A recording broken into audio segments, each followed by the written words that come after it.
Hey, welcome to another Cat Country KATcast. You know, the reason Jordan J was away a couple of weeks ago was there's a new baby in the Jordan J family. Yay. Yes. And so, congratulations. Thank you. Yeah, no, I'm outnumbered now. Number at the three house. now. Number 3. You only got 2 guys there now. You got 3 women, right? You have No. your very own tiny army. We now more men in the family more now. men, that's right. I was going to say, wait a minute, where were you, Kevin? I was missing. But don't missing listen. both. But my daughter has my heart. You know Yeah, that of course. 100%. And you know it's funny too. She uses that against me. Like she knows that like. I'll basically do anything for her. So, like, she'll sit there and be terrorizing her brother, bopping him on the head. Jincy, push me. And they're like 10 feet away from one another. But of course, she'll come up to me all, I love you, Daddy. Yeah. You know, and I'm like, oh, come here. Yeah. You know what I mean? And then Jensen's crying like, Oh, that's your sister now. You got to. I would say, well, Jensen, he's my little buddy. He's my I always buddy, like it when too. you bring Jensen to work. Your little girl is practicing the power she will have her whole life. Just yeah. so you Oh, know. no. You know? yeah. Listen, it doesn't matter. She's outnumbered with brothers, Yeah. but it doesn't matter. She can keep up with it. Women power, man. I'm telling And you. she's the middle child, so she's like real mischievous, you know. They possess an advantage that we will No, never usurp. So. It's a very fun dynamic now at the household because like so all the kids are about 3 years apart, so literally newborn, 3 years old, 6 years old.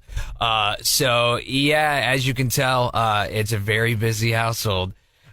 So again, third child. Yeah. Are you finding anything different this time than maybe with the first 2, or have you learned something from them that you're now applying now? I feel like yeah. So when you first gotta have a baby, or like in general, at least how I was.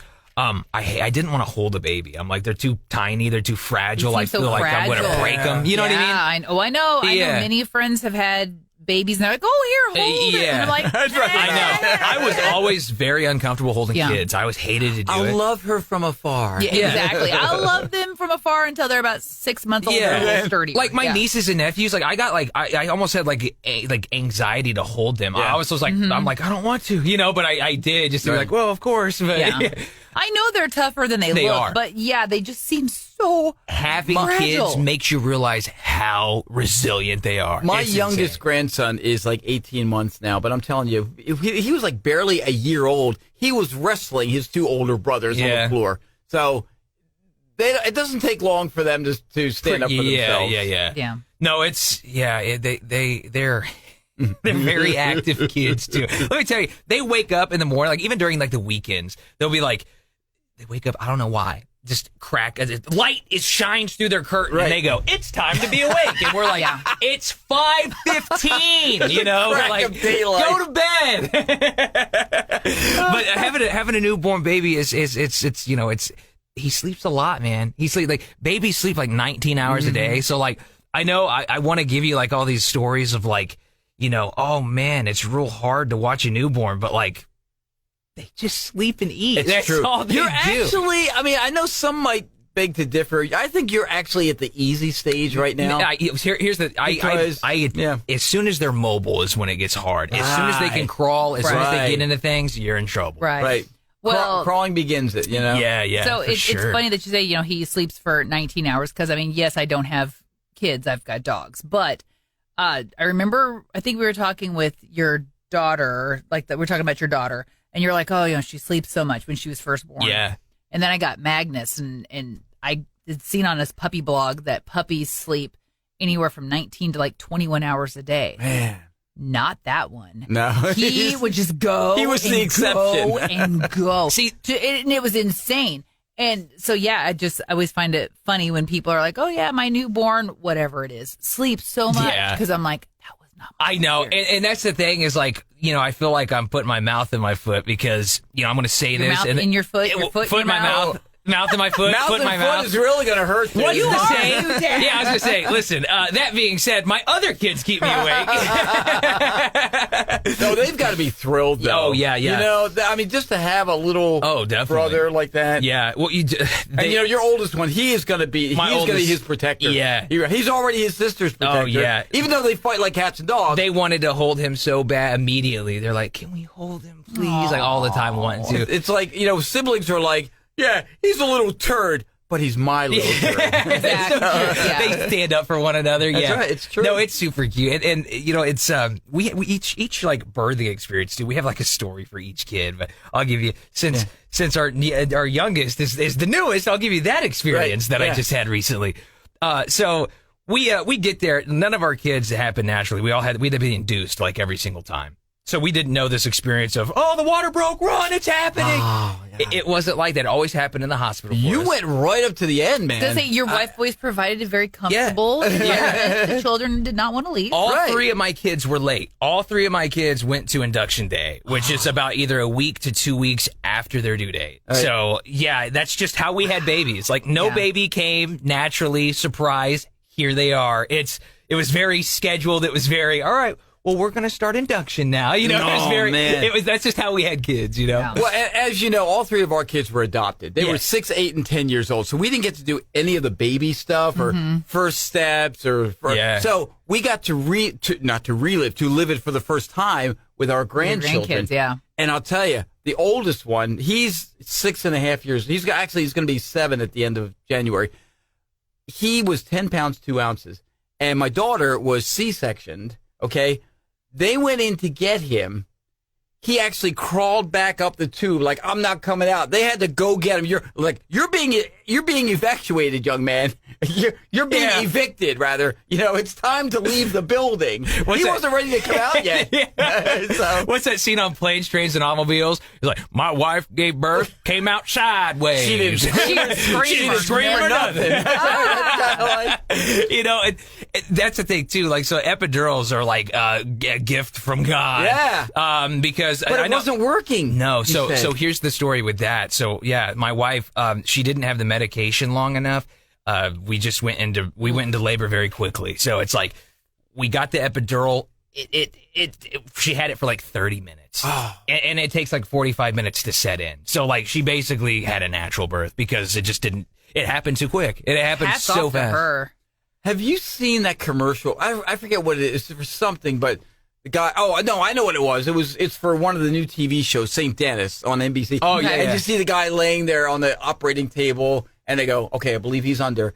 And the guy, he's about to cut it, and the guy goes, "No, I'm still awake. I'm still awake. Don't do it." Oh my gosh, that's like my worst nightmare. Yeah, well, sure. You know, I've only had like 2 procedures, and both times they're like, "Do you have any questions?" And I'm like, how will you make sure that I am for sure asleep? Like that was my only question. No kidding. Like, I do not want to wake up during anything. I do not want, you know, to have like these weird residual memories that you hear some people have, or you know, was it there's a certain number of the population it's harder to put under anesthesia, and I'm like, I didn't want to be one of those weird ones. Yeah. That thankfully I'm not. Thankfully everything has been like easy peasy, but I'm just like, my brother-in-law in Pennsylvania is a physician, and among his specialties is anesthesiology. Yeah. okay. And we were talking about this once, and he said, no, they really do have techniques now, methods to make sure that you are out. Yeah. And they have a way to detect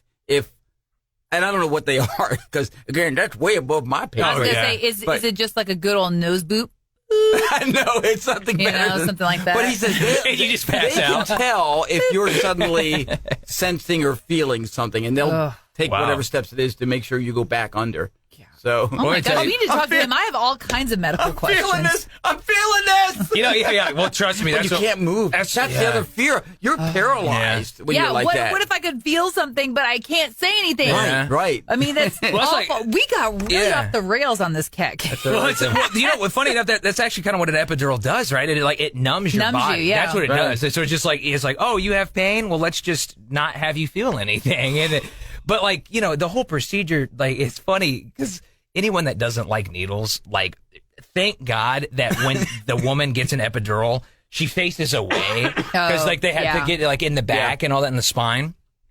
But let me tell you, it's funny because you order the epidural and it comes in, and like this guy comes in like it's a specialist, right? How big a needle is it? He looks like a hitman. He comes out, boom, drops a briefcase down on the bed, and you're like, what is this? I understand somebody needs to be in no pain. And then boom, unbuckles it, opens it up, it's almost like John Wick comes in the needle.